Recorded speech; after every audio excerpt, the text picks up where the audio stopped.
Guys ये LED है, fuse हुई है। अब हमने इसे बनाना है और आपको बताना है कि ये कैसे बनेगी। आप इसे घर में भी बना सकते हैं इजीली। आपने देखा ये नहीं चल रही, अब मैं आपको इससे का तरीका बताता हूँ कि आप कैसे बना सकते हैं। आप देखें ये एक एलईडी फ्यूज हुई है, हम इसे यहाँ से ख़त्म करेंगे। चलिए मैं इसे कर लेता हूँ। वीडियो का एंड तक देखें, आपको सही से समझ आ जाएगी, आप घर में भी बना सकते हैं। वीडियो अच्छी लगे तो वीडियो को लाइक करना है, दोस्तों के साथ शेयर करना है, चैनल को सब्सक्राइब कर लें। इसी तरह की वीडियोस मैं आपके लिए लाता रहूँगा।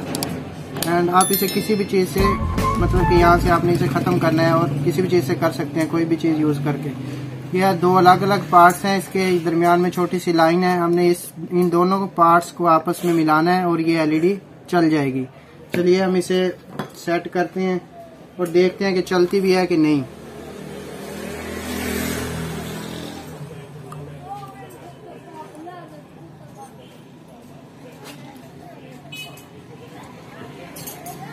ये देखें इनका क्रॉस हो गया आपस में, ये दोनों मिल गई हैं। हम इसे चला के चेक करते हैं कि ये चलती भी है कि नहीं।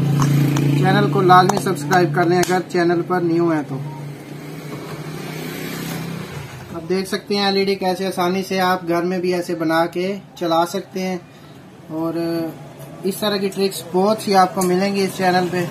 और भी बहुत सी वीडियोस लाऊंगा आपके लिए। चैनल को सब्सक्राइब कर लें, बेल आइकन को प्रेस कर लें ताकि जो भी नई वीडियो मैं अपलोड करूं वो आपको सबसे पहले मिल जाए।